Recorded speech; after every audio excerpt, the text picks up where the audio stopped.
ഇസ്രായേലിനെതിരായ missile ആക്രമണങ്ങൾക്ക് പിന്നാലെ Iran ഇപ്പോൾ സൈബർ വാറിലേക്കും കടന്നിരിക്കുകയാണ്. ഇസ്രായേലിലെ കെട്ടിടങ്ങളിലും വീടുകളിലും കൃഷിയിടങ്ങളിലും സ്ഥാപിച്ചിട്ടുള്ള സുരക്ഷാ ക്യാമറകൾ ഹാക്ക് ചെയ്ത് രഹസ്യ വിവരങ്ങൾ ശേഖരിക്കാനുള്ള ശ്രമമാണ് ഇറാൻ നടത്തുന്നതെന്നാണ് റിപ്പോർട്ടുകൾ. മിസൈൽ ആക്രമണങ്ങളുടെ കൃത്യത വർദ്ധിപ്പിക്കാനും ഇസ്രായേലിന്റെ നീക്കങ്ങൾ തത്സമയം നിരീക്ഷിക്കാനുമുള്ള തന്ത്രമായാണ് പുതിയ നീക്കം വിലയിരുത്തപ്പെടുന്നത്.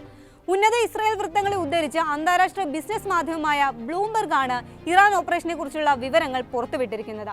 റിപ്പോർട്ട് വിശദമായി പരിശോധിക്കാം. സ്വാഗതം ഇൻഡെപ്തിലേക്ക്.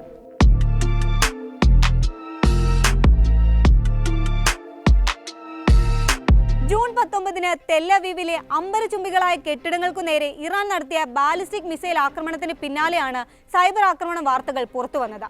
സംഭവത്തിന് പിന്നാലെ സൈബർ സുരക്ഷാ വിദഗ്ധനും ഇസ്രായേൽ നാഷണൽ സൈബർ ഡയറക്ടറേറ്റ് മുൻ ഡെപ്യൂട്ടി ഡയറക്ടർ ജനറലുമായ റഫായേൽ ഫ്രാങ്കോ പൊതുജനങ്ങളോട് സുരക്ഷാ ക്യാമറകൾ ഓഫ് ചെയ്യാനോ പാസ്വേഡ് മാറ്റാനോ ആവശ്യപ്പെട്ടിരുന്നു. കഴിഞ്ഞ 2-3 ദിവസങ്ങളായി ഇറാൻ നമ്മുടെ ക്യാമറകളിലേക്ക് ആക്സസ് ചെയ്യാൻ ശ്രമിക്കുന്നുണ്ട്. മിസൈൽ ആക്രമണങ്ങളുടെ ആഘാതം മനസ്സിലാക്കാനും അടുത്ത ആക്രമണങ്ങളുടെ കൃത്യത ഉറപ്പാക്കാനുമാണ് അവരുടെ ശ്രമമെന്നും ഫ്രാങ്കോ ചൂണ്ടിക്കാട്ടിയിരുന്നു. ഇസ്രായേൽ നാഷണൽ സൈബർ ഡയറക്ടറേറ്റിന്റെ വക്താവും ഈ വാദം ശരിവെച്ചിട്ടുണ്ട്. ഇന്റർനെറ്റുമായി ബന്ധിപ്പിച്ച ക്യാമറകളാണ് ഇറാന്റെ പ്രധാന ലക്ഷ്യമെന്നും യുദ്ധ ആസൂത്രണത്തിനായി ഇവ ഉപയോഗിക്കപ്പെടുന്നുണ്ടെന്നും അദ്ദേഹം അറിയിച്ചു. ഇസ്രായേലിന്റെ കൃഷി മേഖലകളിൽ മോഷണം തടയാൻ സ്ഥാപിച്ച ക്യാമറകൾ പോലും ഗസ അതിർത്തിയിലെ സൈനിക നീക്കം മനസ്സിലാക്കാൻ സഹായിക്കുമെന്നും ബ്ലൂംബർഗ് റിപ്പോർട്ടിൽ ചൂണ്ടിക്കാട്ടുന്നുണ്ട്. ഈ ക്യാമറകൾ ഹാക്ക് ചെയ്താണ് ഹമാസ് ഒക്ടോബർ 7 ആക്രമണത്തിന് ആസൂത്രണം ചെയ്തതെന്നാണ് ഈ സമയത്ത് ഇസ്രായേൽ നാഷണൽ സൈബർ ഡയറക്ടറേറ്റ് ഡയറക്ടറായ ഗാബി പോർട്ട്നോയ് വെളിപ്പെടുത്തിയത്. ഇത്തരത്തിൽ സ്വകാര്യവും പബ്ലിക്കുമായ ആയിരക്കണക്കിന് ക്യാമറകൾ ഹാക്ക് ചെയ്യപ്പെട്ടിട്ടുണ്ടെന്നും അദ്ദേഹം ചൂണ്ടിക്കാട്ടുന്നുണ്ട്. സുരക്ഷാ ക്യാമറകളുടെ സാങ്കേതിക ദൗർബല്യങ്ങൾ മുതലെടുത്താണ് ഇറാൻ വിവരങ്ങൾ ചോർത്തുന്നതെന്നാണ് ബ്ലൂംബർഗ് റിപ്പോർട്ട് പറയുന്നത്. ഭൂരിഭാഗം ക്യാമറകളും ഡീഫോൾട്ട് പാസ്വേഡുകളാണ് ഉപയോഗിക്കുന്നത്. 1 2 3 4 ABCD ഒക്കെ പോലെയുള്ള ലളിതമായ പാസ്വേഡുകളാണ് സാധാരണയായി ഉപയോഗിക്കാറുള്ളത്. ഇതൊക്കെ ഹാക്കിങ്ങിനെ തുണയ്ക്കുന്ന കാര്യങ്ങളാണ്.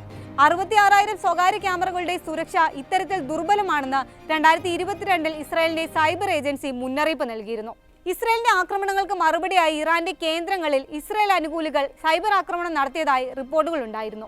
ഇറാൻ ബാങ്കിന്റെയും ഇറാൻ ക്രിപ്റ്റോ എക്സ്ചേഞ്ചിന്റെയും വെബ്സൈറ്റുകൾ ഇസ്രായേൽ പിന്തുണയുള്ള ഹാക്കിംഗ് സംഘമായ പ്രിഡേറ്ററി സ്പാരോ ഹാക്ക് ചെയ്ത് പ്രവർത്തനം താളം തെറ്റിയെന്നായിരുന്നു വിവരം. ഇതേ യുദ്ധതന്ത്രം മറ്റൊരു തരത്തിൽ ആയുധമാക്കി ഇറാൻ തിരിച്ചടിക്കുന്നതായുള്ള വിവരങ്ങളാണ് പുറത്തുവരുന്നത്. ജൂൺ 13 ഇസ്രായേൽ ഇറാനെതിരെ ആക്രമണം തുടങ്ങിയതിന് പിന്നാലെ സൈബർ ആക്രമണങ്ങളിൽ 700% വർധനമുണ്ടായതായി റിപ്പോർട്ടുകളുണ്ട്. ഇതിന്റെ പശ്ചാത്തലത്തിൽ പൗരന്മാരോട് കൂടുതൽ ജാഗ്രത പുലർത്താനും ക്യാമറകളിൽ 2 ഫാക്ടർ ഒതന്റിക്കേഷൻ ഉപയോഗിക്കാനും ഇസ്രായേൽ അധികൃതർ ആവശ്യപ്പെട്ടിട്ടുണ്ട്. ബോംബുകളും മിസൈലുകളും പോലെ തന്നെ ഡിജിറ്റൽ ആയുധങ്ങളും ഇന്ന് യുദ്ധത്തിന്റെ ഭാഗമാണ്. ഏറ്റവും ഒടുവിൽ യുക്രൈനിലും അത് കണ്ടതാണ്. ഒരുപക്ഷെ ഇസ്രായേൽ ഇറാൻ സംഘർഷത്തിൽ സൈബർ യുദ്ധത്തിന്റെ കൂടുതൽ മാരകമായ വേർഷനുകളും ലോകം സാക്ഷ്യം വഹിക്കാനിടയുണ്ട്.